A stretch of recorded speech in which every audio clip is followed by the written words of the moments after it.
Hey y'all, hope you're doing well today.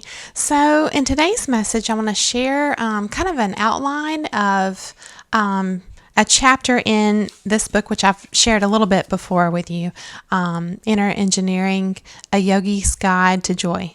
And so, and I just love the art. I mean, look at all the snakes in his hair and the colors and the clouds and just really something else, right? So, yes, a very, very rich book, and it doesn't matter where you flip to, you're going to find something of value, which I love. So, this chapter is called No Boundary, No Burden, and I've kind of, like I said, I've gone through and I've made a lot of highlights, and hopefully I'm going to be able to piece together the main points for you. If you're taking notes, I've actually numbered the parts that I'm going to touch on that you can just jot down for further reflection if you have interest. So I'll point those out as we're going through. So again, I just hope you're doing really good today. I've got my water and my coffee. I've already pretty much had my coffee, but so maybe I'll be on point today. I'm going to try. So, but this was a really rich chapter, really interesting, and it's just to kind of sum up what we're going to be talking about today. It's really about becoming conscious of the fact that we have this gift with us always. And it's just a matter of being conscious of it or not.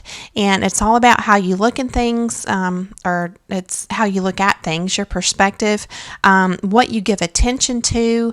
And as far as attention goes, specifically, bringing attention to where our power resides and being conscious of that, right? Because if we're just kind of like going along in our life, which we all do, there's so much that's calling for our attention. And if we're not intentionally remaining conscious of where our power resides, then it's kind of like a lot of times we feel like we get taken for a ride. You know what I mean? Like, life can feel sort of out of control, and we can kind of experience more anxiety and depression and just things like that than is really necessary. I think that, there's definitely, common sense tells us that there's definitely things outside of our control, right? And to try and control more than what's really necessary can bring you anxiety too. And so, because I think that and this might be a good example to highlight OCD. And I'm familiar with it because I have a family member that has OCD tendencies. And what's interesting is I have come to understand it as a coping mechanism, but it's not a good one. It's kind of like when you feel like certain important things in your life are beyond your control and it's stressing you out because you care about particular outcomes, then you can try and supplement that feeling out of control by controlling other areas in your life, but like to the extreme, like making sure that when you're organizing a part of your home, it has to be just so. And literally, if something's out of place, it can just really stress you out. Whereas someone who doesn't suffer from OCD would just kind of be like, I'll get to that. It's not that big a deal. In other words, your peace and your sanity is not hinging on every little thing, So these kind of topics are really near and dear to my heart. And I just hope that it brings you some value today. And as always, I hope it gets the wheels turning, right?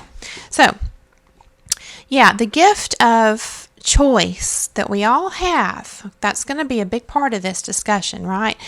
And essentially, with regards to our ability to make decisions and to see that ability in the present moment, right? Instead of there just being this unconscious process that's in the driver's seat, and that's fooling us or tricking us into thinking that we aren't empowered, which is what a covert psychological abuser and controller does. We are tricked into thinking that we are disempowered. And again, I mentioned recently how they exploit our emotions. They what's it called? I think maybe even emotional blackmail, but it's kind of like if they know that you care about them, you love them, and so they know that you don't want to upset them, so then they can play your emotions and make you, you know, make your decisions and do and be a certain way based on their approval. It doesn't even have to be spoken. It can just be, you know, their disappointment, them acting like exaggerated, overly upset when it's not necessary. And so they can just amplify and exaggerate these emotions throughout, you know, your everyday life. And in that way, see, covertly, underhandedly influence your decisions. And that's how we can be conditioned to just kind of sit back and feel like we don't have control, you know. So I mentioned recently, you have to truly get to a point where even if it means walking this path alone, you're good with that. You know what I'm saying? Like, as long as I'm, you know, truly doing what I know is right and true and best and good and all this, then you're not betraying yourself, you know, and that's the path. That's the path. And it takes being really strong, see, to be able to see in the present moment when someone's working you like that, you know, like what we just talked about, because that's hard. And I think sometimes we can wind up fooling ourselves and just, I think the word is placating, and just making ourselves small is another way to put it, or just engaging in self-betrayal just to pacify this other person because we love them so much. And furthermore, I would say because we don't want to admit to ourselves the fact that they're trying to control us in some way or shape or form. You know what I'm saying? So, there's a big tangent for you. but yes. So this chapter, No Boundary, No Burden, it opens up with a really interesting little story. I'm going to summarize it for you. It's talking about a married couple, a husband and wife, and how they've been arguing and over just a simple matter like closing the front door. I think it talks about. And they're it's all about, like, you know, one of them says, I do it every day, you know, how about you do it today? And they're like, I always do it. So they're arguing over something stupid, right? And they wind up giving each other the silent treatment. And so they sit there and like all day and all evening, and then that turns to night and their door's wide open and people are walking past on the sidewalk looking in, and they're like, why's the door open? There's not like a bunch of cars in the driveway. There's no party happening. Like, what's going on? And so, like, there's this big mystery. And so these random people come in the house. They're like, hey, they kind of look around in there and they see the couple sitting there, you know, like just pouting essentially. And they're like, you know, pushing the limits, the boundaries to see like, okay, what can we get away with? So the people come in the house and they're like, they start stealing things. They sit down and eat the dinner that was meant for the couple. And they just kind of test the boundaries until one of them, you know, gives in. And so I thought that was a really interesting way to open this. And I'm not going to elaborate on that because I think as we go through, it'll kind of make sense as to why he chose, he chose to open with that.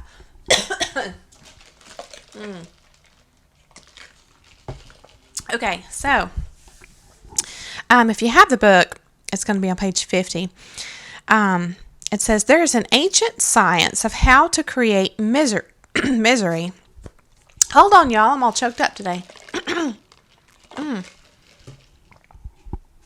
Okay. There is an ancient science of how to create misery, and one in which human beings need no encouragement whatsoever. There is almost no one who is not an expert. Doesn't that feel true today, right? Passing the buck is what you do in 100 different ways each day. You have collectively refined the old blame game into a fine art. The quality of our lives is determined by our ability to respond to the varied, complex situations that we encounter. That's a big point, right? If the ability to respond with intelligence, competence, and sensitivity is compromised by a compulsive or reactive approach, we are enslaved by the situation, right? That's how we lose our innate empowerment right there. It means we have allowed the nature of our life experience to be determined by our circumstances, not by us. So if you're making notes, I'm going to go ahead and point out the first point here that you can jot down just for, journaling and further contemplation. So the next statement, and I put down number 1 for this, right? Says, being fully responsible is to be fully conscious. Being fully responsible is to be fully conscious. And where I went with this is like what I was talking about in the opening part of this video. See, it's almost like becoming disempowered because of the stuff we go through in life. I feel like is closely related to consciousness. Like, in other words, not like physical consciousness, like you're in coma versus you're not, but like, as far as the different parts of the psyche, unconsciousness, subconscious, conscious, So I think we all kind of dissociate or space out and create this mental distance between our present moment when it's painful and we don't want to see it for what it is. If we don't want to see that this person that we've cared for our whole lives or for, decades or whatever, if we don't want to see the fact that we've suddenly been made aware, their mask has slipped or whatever, and we suddenly see that they're using us, for our money or for whatever reasons, right? If we can finally see that that's the kind of thing that can happen almost automatically, and we just slip into this dissociated state because we don't want to see it, right?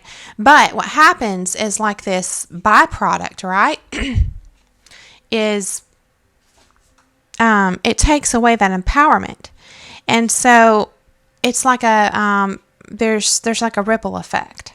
And so again, if you're making notes, number 1 will be being fully responsible is to be fully conscious. That's why, to me, when you're coming out of a bad situation and you have been able to identify things that maybe like red flags you ignored for many years or whatever it was, I think working through your feelings about it all is the first step so that you can be present in the moment to moment in your life, right?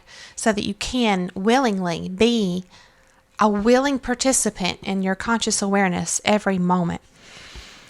So it says everybody is conscious to some degree, but when you touch the dimension beyond body and beyond mind, you have touched that which is the very source of consciousness. You realize then that the entire universe is consciousness. You inhabit a living cosmos. It says, it is time to reclaim for ourselves the extraordinary transformative power of this single word, responsibility. Apply it to your life and watch the magic unfold. So, the next section says, let us settle what we mean by the word at the start. Aren't words fascinating? Just looking into not just the definition, but the how they've evolved over time and the Latin roots and just incredible. Responsibility is a much misunderstood term. It has been used so widely and indiscriminately that it has lost much of its inner voltage. Responsibility does not mean taking on the burdens of the world. It does not mean accepting blame for things you have done or not done. It does not mean living in a state of perpetual guilt. If you're making notes, I wrote down number 2 at this next part. Responsibility simply means your ability to respond. Responsibility, your ability to respond. If you decide, I am responsible, then you will have the ability to respond. See, if you decide I am not responsible, you will not have the ability to respond. It is as simple as that. And then I'm skipping around, It says taking responsibility is not a convenient philosophy to reconcile you to the way things are. It is simply waking up to reality. So here we have this theme again, waking up, right? Becoming conscious. This ability to respond to the entire universe is already a physical reality. It is only your thoughts and emotions that need to become conscious of the fact. It says, it talks about like an example of something going wrong at work, right? Like with a coworker, an issue. And knowing like, where does your responsibility fall? Things like that, right? So it says there is another choice. You could simply see the situation the way it is and take responsibility for it. Taking responsibility is not accepting blame instead of assigning it. It simply means consciously responding to the situation. Consciously responding, right? Once you take responsibility, you will invariably start exploring ways to address the situation. I like that. I like approaching life from, again, that mindset of a child, curiosity, because that equates to adventure and discovery and exploration, So my number 3 point is the next part. It says, you will look for solutions, right? Once you take responsibility, you will invariably start exploring ways to address the situation. You will look for solutions. So it's like a solution-oriented approach to life. Okay. If you are frequently in this mode, your ability to craft your life situations will keep enhancing itself. With this enhanced competence to deal with life and its multiple complexities, you begin to rise to positions of possibility and power. If you assume absolute responsibility within yourself for all that is around you, you will become the center of any situation at home, work, or even the universe. Since you become indispensable to these situations, there's no sense of insecurity or incompleteness within you anymore. In other words, it's kind of like that whole, you can't change the wind, but you can adjust your sails. It's kind of like that, It's kind of like you may feel initially our automatic instinctive response to a situation or circumstance may be one of, this is out of control and it's scary, or it feels, it just makes me anxious or whatever. And I feel like I have no say-so in the situation. But it's kind of like, instead of coming at it from that, even though that may be true, to a large degree, I think, again, it's having that solution-oriented mindset and just remembering your power that you do have, because you always have the power of choice. Again, I'll never forget the book, and I've got a whole, I've started putting some books out. I put this new shelf up here. My dad actually made it for me. I did put it up, but he built it. But I've started bringing some books out. But I've got a box of old books. But there's one by Viktor Frankl, Man's Search for Meaning, and it's all about how horrible his experience was in the time of the concentration camps. And so, but yet he's talking about, there's this one untouchable part of us within us, that will always belong to us. And that's the essence of what we're talking about today, right? It's always just finding, in whatever circumstance, we do have the ability to respond in the way that we choose, right? Yeah, there may be consequences or certain results, to come from that choice, but we still have that ability to respond, right? That choice. So it says, I've skipped around a little bit to page 58. It says, now that we have established what responsibility is, it is time to look at what it is not. Let us start by clearing up a few fundamental misconceptions. For one, many believe that taking responsibility compromises their freedom. This seems to be logically true on a simplistic level. Existentially, it is completely off the mark. So it says, responsibility and action belong to different dimensions. The ability to respond gives you the freedom to act. It also gives you the freedom not to act. It puts you in the driver's seat of your life. It empowers you to decide the nature and volume of action you want to undertake. And this is my number 4 point. If you're making notes, this is number 4. Responsibility is not compulsive action. It offers you the choice of action. Yeah, again, this is how we become empowered, finding where we can have that ability to respond, that responsibility in a particular situation creates the gift of choice. All right, so skipping around here on page 64. I said what the mind forget, or what they wrote rather, what I highlighted says, what the mind forgets is that the ability to respond is the basis of life. Again, it's kind of like when we forget that we're empowered from time to time, and then it's almost like, you ever have a day where it just something goes wrong, and then the whole day just kind of goes downhill from there. That's what comes to mind.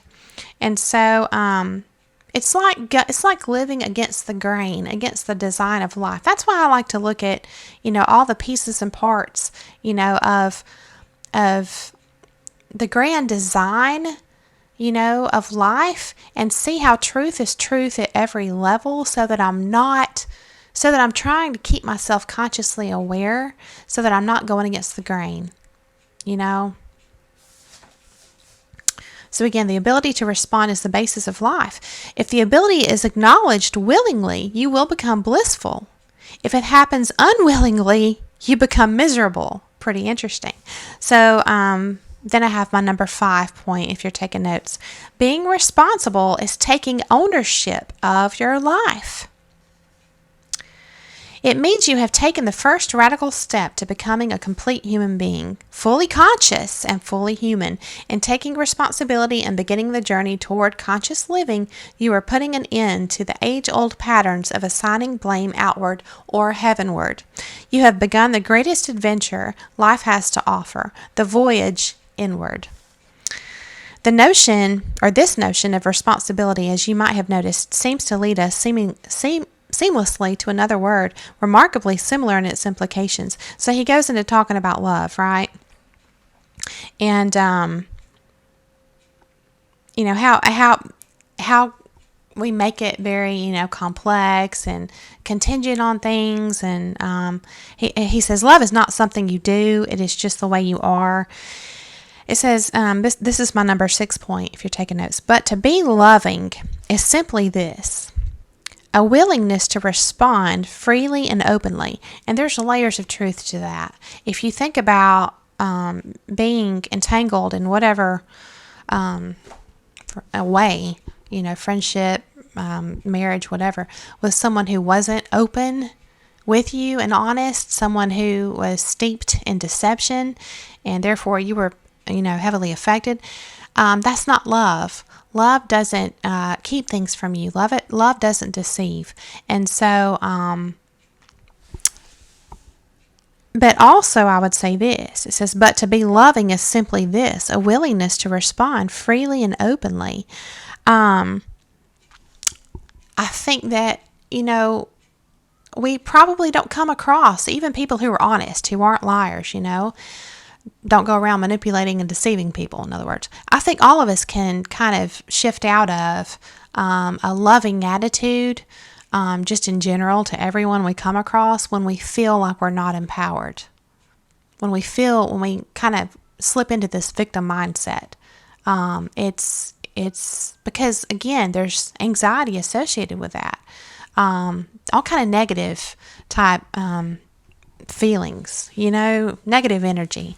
And so I can see why he roped in love as being closely associated with responsibility. It says love has nothing to do with someone else. It's all about you. It's a way of being. It essentially means you have brought sweetness into your emotion. I remember something I shared with y'all recently about, I don't remember who wrote it, about, it may have even come from this book, like if you sit with even a rock long enough and you just really look at it in the present moment, it's like you'll develop this fondness for it. It's like love will become conscious, because if it's who you are, if it's rooted, deep into your heart and your mind, and you're conscious of it, it's kind of like it'll come to that surface, even when it's one way, like with an inanimate object, like a rock, and that's what gets exploited when it's a one-way relationship, obviously, right? So we don't want that. But it says, a fundamental step would be to recognize consciously just this. My ability to respond is limitless, but my ability to act is limited. I am 100% responsible for everything I am and everything I am not, for my capacities and my incapacities, for my joys and my miseries. I am the one who determines the nature of my experience in this life and beyond. I am the maker of my life. Absolutely nothing is required, no reaction, no action, no capability other than being aware of the basic fact that your responsibility is limitless. So, he says you could sit in one place and be aware of it. You could walk the street and be aware of it. You could be working, cooking, or even lying in bed and be aware of it. It says, so I wrote, it's all about commanding our space by understanding our options with regard to interacting with that space. See, that's how we feel empowered. That's how we maintain that armor, because we don't feel exposed. We don't feel vulnerable. We just feel secure, when we're conscious of where we fit into each situation. It's coming from that mindset of empowerment, that mindset of being solution oriented and ready. And it's sad because I think a lot of us can relate to feeling like we weren't given, certain tools early enough in life, being taught about wolves in sheep's clothing earlier in life. Some of us had to learn, things the hard way. And so it's not necessarily that the effort wasn't put forth, but maybe we just weren't consciously ready to grasp it. I don't know. But yeah, awareness is key, right? The whole effort of the spiritual process is to break the boundaries you have drawn for yourself and experience the immensity that you are. The aim is to unshackle yourself from the limited identity you have forged as a result of your own ignorance and live the way the Creator made you, utterly and blissful and infinitely responsible. And then that's my number 6, is that we are infinitely responsible, meaning able to respond, always able to respond, because that equates to being capable, and being capable is being empowered, right? Infinitely responsible, not in a negative way, not like in a blaming kind of way. So he wrote, after my experience on Chamundi Hill, one thing became clear to me. In this life, there is no this and that. There is only this and this. This means everything is here and now. The access for everything is here and now, and it lies only in one's ability to respond, in one's ability to experience and express the divine. My number 7 point is the next part. There is no yes and no. There is just yes and yes. I thought this was really interesting. The choice is yours. You can either react to life with a yes and no, which will mean a perpetual division of this existence, which is the basis of repetitive cycles of conflict and misery, or you can become one big yes to life. I wrote, it's about where and how you focus your attention, and it's what I try to do when I, at the minimal, when I create the titles for my videos. And that is coming at everything from a positive angle, because we talk about hard stuff that's not always positive, but we always want to come at it, in our mind and with our attention and our focus from that positive angle. So again, it's kind of like that saying, every time you say no to something, you're saying yes to something else. It's like that. It's like being mindful of the yeses, because in your spirit, when you say no to something, initially, it may feel empowering, and I'm not saying it's not, but it creates this. This is just my take on it at this point. It kind of creates this subconscious feeling of resistance. Taking a no approach in your mind, even if you actually say no to something. It's like don't allow that to seep down in your spirit as you have put up this boundary, right? Because that's like resistance. It kind of gets into that whole philosophy of non-resistance, right? So, but you can just reframe all of your no's to mean, I'm saying no to this because I'm saying yes to this. Like focus over here on the yes that you've created because you said no to this over here. You see what I'm saying? So that's my number 7 is maybe think of things as there is no yes and no, there is just yes and yes, right? Limited responsibility is a way of drawing boundaries. What you think you are responsible for will be within your boundary. What you think you are not responsible for will be outside your boundary. But limitless responsibility extends itself way beyond your present level of understanding and perception. There is much, much more to life than you are aware of right now. Once you choose to become conscious of this simple fact, my ability to respond is limitless. That's the fact. My ability to respond is limitless. Suddenly, life within you reorganizes itself in a completely different way. You move into higher and higher levels of freedom within yourself. Life is now a wonderful and exhilarating journey of self-discovery. I thought that was interesting. So, yes. He talks about, history and how violent history has been, and revolution and everything. He says, but in the inner life, there is only one kind of revolution, and it is a silent one. It is about moving from unwillingness to willingness. And I wrote, unwillingness creates restriction. That's my number 8 note. Unwillingness creates restriction, right? Or I would say even and friction too, right? Just negative energy within us. We don't want that. The question is, do you want to be a full-time human being or a part-time human being? This gets kind of interesting here.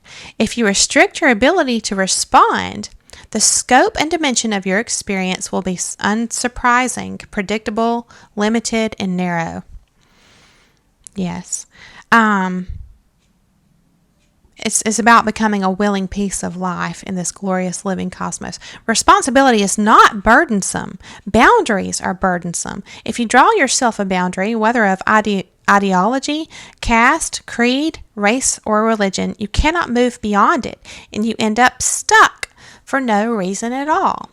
These boundaries only end up breeding fear, hatred, and anger. The bigger your boundary, the more burdensome it becomes. But if your responsibility is limitless, where's the boundary? No boundary, no burden. This is the turnaround in human consciousness that needs to take place. Once this happens, it is not that the cosmos begins to happen your way. Instead, what you are becomes cosmic. This is not transcendence. This is homecoming. So then it closes the chapter expanding on all this. It says the yogic path is not a path of inherited belief. It is the path of experiment. He talks about an experiment that we can do where we sit quietly, like in total silence. Where'd that come from? Somewhere. If we sit with ourselves, in silence and enjoy a meal, and we're actively conscious, to the food that we're taking in, that we're just totally tuned in and focused and mindful. He says, as I have said earlier, your entire system is responding anyway. Just become conscious of it. He's talking about the nature of this existence is one of relationship, It is the nature of responding, even automatically, the way our bodies just breathe, the way when we swallow, everything that happens to process our food, it's just automatic. It's an automatic response. See, it's like the divine design, and it's just a matter of us becoming conscious of it. So that's my number 9 point, and my last point, if you're taking notes, is our entire system is responding anyway. Just become conscious of it. He says, he gives examples, this carrot, this egg, all this stuff. Don't take all the food that you're eating, bread, lightly. If you do not eat for a couple of days, you won't think about God. You will think only about food. So he closes by saying conscious response brings you to a profound and enduring state of connectedness with life, not as an idea or an emotion, but life as life is. In this willing, active involvement with life, you are embraced by it, and that embrace takes you to the very source of creation. That is all it takes to touch the Creator, just willingness, nothing else. So I thought that was really a beautiful ending to that chapter. But I highly recommend the book. It's just a really cool book. It'll get the wheels turning for sure. So, I don't want to just leave you there and with the impression that boundaries are bad, especially when you have to actually use boundaries, or gray rock, or get away from someone who is affecting you in a bad way, or even putting you in danger, compromising your safety, your sanity, all that kind of stuff. So I'm not saying that boundaries are bad. I think it's just a matter of, I look at it this way. Y'all know I love metaphor and myth and fairy tale and stories and parables, right? And I hope to explore more of those with you all on the channel in the future. But look at it this way. This is what I'm going to do. This is my plan anyway. Even if you have to actually put or enforce boundaries in some way in your life, your viewpoint, your takeaway that becomes rooted in your mind and heart from what you've had to do, I would just, again, look at it from a positive angle. Because, again, when you say no to something, you're saying yes to something else. And I would just let that yes to something else that's good and that brings you peace and that brings you sanity and safety and all the good things and the good vibes, that kind of stuff, let that be the takeaway. See? So that you're not, because I feel like if you plant a bitter seed in your heart, then that's what's going to grow. And your takeaway from that experience of actually having to enforce boundaries with someone is going to be one of that energy. It's going to be like an energetic friction or a restriction, see? And you don't want to walk away feeling like that, because I think that when we shift into that kind of mindset because of this particular experience in our life, that's when everything can feel like we're going against the grain. Everything can feel kind of just prickly and sharp and abrasive to us. It can kind of feel like everything's working against us, see, because we had to shift in that moment to address a situation.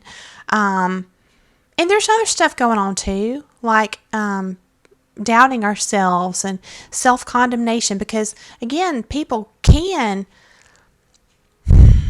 abuse your emotions and make you feel guilty for doing what is actually best for everyone, for yourself, for them, So it's not to deny the fact that conditioning is a thing, but again, it's just a matter of remembering your choice to always look at the this was hard, but I did it because of this. This is why I did it. This is the yes, Controlling psychological abusers, people like that, they want you focused on what you did in the negative way. It's just rewiring your brain through conscious effort to just remember, this is why I did it over here. I had to, for my sanity, my safety, whatever it was. Just remember your yeses. And I think that staying in that space energetically in our mind and heart, life will respond to us accordingly. There will be more open doors than closed doors and things like that. So, yes, I hope that this has been helpful. I hope that you can find your own approach, your own mindset, your own tactics to prevent these hard things that we experience in life from shattering your spirit. You don't want that to happen. I don't want that to happen. And I think together we can just engage in the whole iron sharpening iron thing and getting the wheels turning. And I just thank you so much for coming along to hear the message. I hope it was beneficial to you. I hope you enjoyed it. And I hope that you have a beautiful day. And I'll see you again very soon.